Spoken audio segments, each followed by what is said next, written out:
Hi guys, मैं कलीम शेख और अभी मैं मुंबई में हूँ और सबको पता है कि मैं मुंबई के से का रहने वाला हूँ। और मेरे भाई नदीम भाई हैं, हमारे बहुत अच्छे दोस्त हैं। तो आज मैं इनसे मिलने आया और ये मेरा छोटा भाई अफजल शेख और मैं कलीम शेख और ये मेरे नदीम भाई हैं हमारे। मैं इनसे मिलने आया अभी। तो बहुत पुरानी हमारी दोस्ती है और ये हिंदुस्तानी भाव के बहुत ही बढ़िया दोस्त हैं। हिंदुस्तानी भाव जो है इनका मतलब एकदम भाई बंधु वाला रिलेशन है। तो अभी जस्ट मैं मिलने आया था तो भाव का ही चर्चा चला था, तो भाई बता रहे थे, भाई बताएंगे अभी आगे। अस्सलाम वालेकुम, जय हिंद, जय महाराष्ट्र।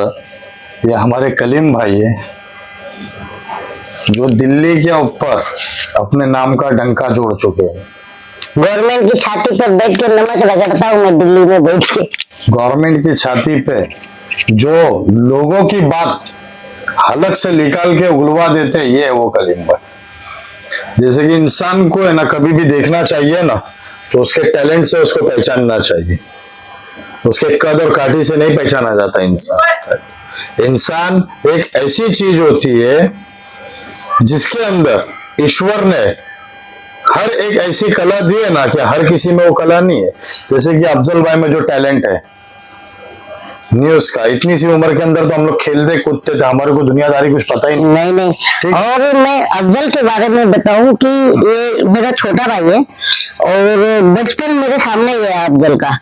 लेकिन जब ये यूट्यूब करके आता था ना तो हम लोग इसके वीडियोस को देखते थे। तभी बहुत कम मोबाइल होते थे तो इसके वीडियोस को हम देखते थे। तो मतलब मेरा भाई भी यूट्यूब बनाता था, छोटा भाई मेरा बादल से, तो वो भी यूट्यूबर है।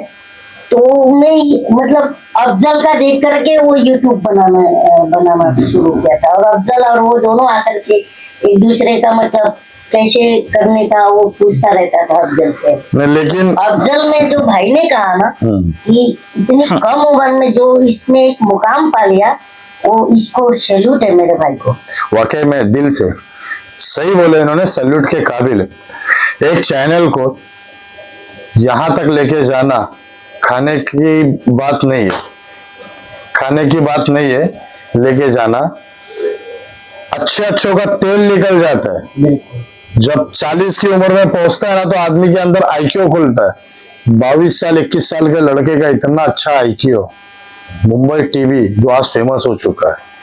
बहरहाल अल्लाह इसको कामयाबी दे। नदीम भाई, जब विनय दुबे भी मेरा दोस्त है, बहुत पुराने, जब विनय दुबे नहीं थे तब से मेरे दोस्त। अच्छा। तो एक बार मैं विनय दुबे मेरे हर बार जब भी बुलाता हूँ मुमरा आते हैं। ओके। तो फर्स्ट टाइम जब मैं बुलाया था तो अफजल हमारे साथ में बैठा था।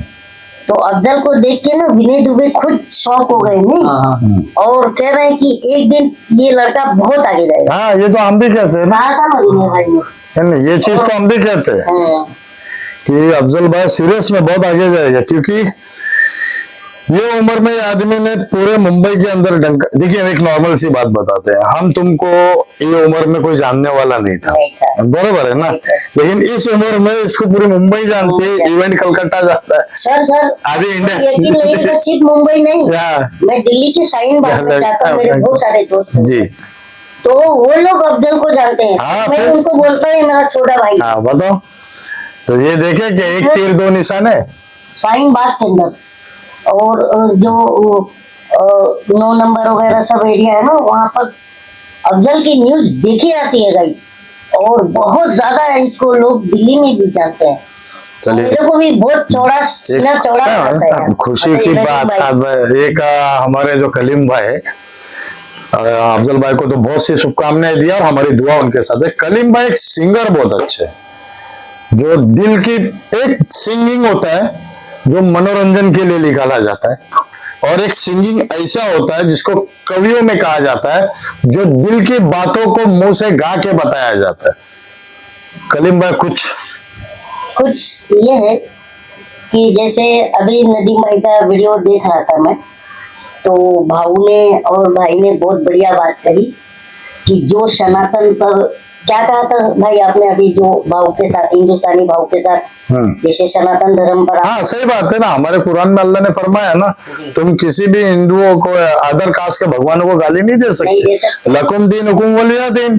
अब जैसे कि भी मेरा एक दोस्त हिंदू है, ठीक है ना, जो भाऊ ने बात कही थी, हिंदुस्तानी भाऊ ने और आपने, क्योंकि भाऊ के तो आप बहुत ही वो तो बहुत क्लोज मित्र है भाई। देखिए कैसा मालूम है क्या, जो सनातनों को भगाने की कोशिश करेगा उसको हम लोग हिंदुस्तान से भगा देंगे, हम लोग भगा देंगे। ये बात आपने कही थी जी, उस पर। हाँ हाँ, तो ये भगाने और भागने की बात तो मीडिया कह रही है, हम तो जनता मिलजुल के रहना चाहते, तो उस पर है। हिंदू मुस्लिम झगड़े में हमको न डालो, हमें जिंदा रहने दो ऐ मीडिया वालों। हिंदू मुस्लिम झगड़े में हमको न डालो, हमें जिंदा रहने दो ऐ मीडिया वालों। न छेड़ो हमें, हम सताए जख्म बेरोजगारी के खाए हुए।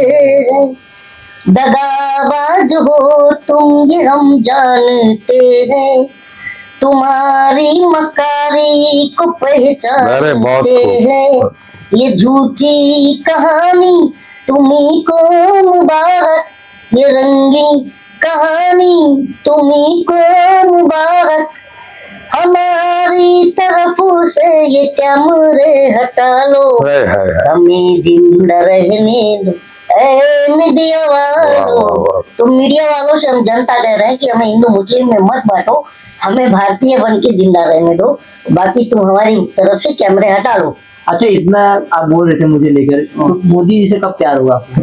मोदी जी से प्यार ये है कि इस बार जो चुनाव आ रहा है 24 का, इस चुनाव में जो है पोलिंग बूथ पर हम जनता मिलेंगे और उनसे मोदी जी से कहेंगे कि अजी झूठ बोलकर कहाँ जाइएगा, जहाँ जाइएगा हमें पाइएगा, अजी झूठ बोलकर।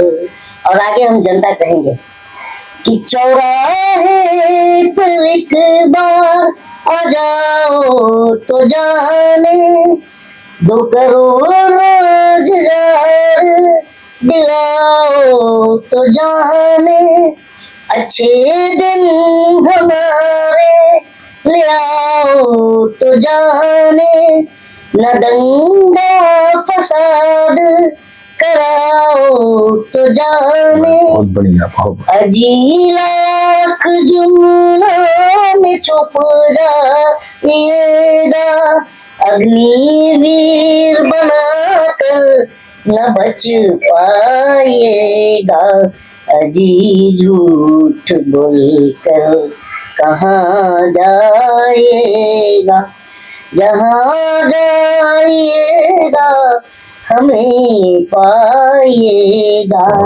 अजी झूठ बोल। वाह भाई वाह वाह। तो मतलब ये है कि मोदी जी को हम झूठ बोल करके भाग नहीं देंगे। क्या बात है, क्या बात है। झोला चेक करेंगे फिर बोलेंगे आप दो।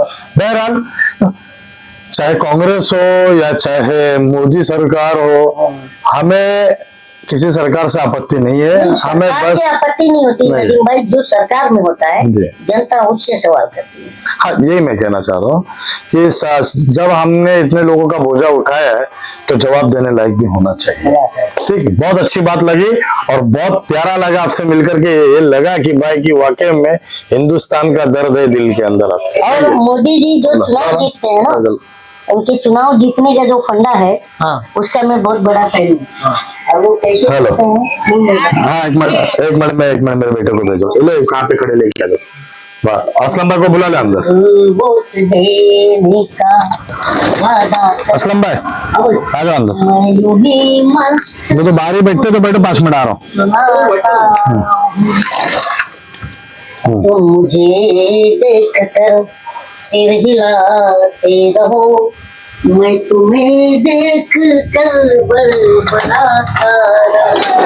और आगे मुझे कहते हैं कि मैंने हाँ की है गप्पे हजारों, मगर एक उंगली भी तुमने उठाई नहीं। बेच डाला है मैंने सुनहरा वतन, एक सिकन तेरे माथे पर आई नहीं। तुम गधे की तरह बोझ ढोते रहो, मैं पिछले पे चाबुक चलाता रहूं। और आगे मोदी जी इन भक्तों से कहते हैं कि मैं भला हूँ बुरा हूँ या चालाक हूँ, तुम हमेशा पे बचिया के ताऊ रहे।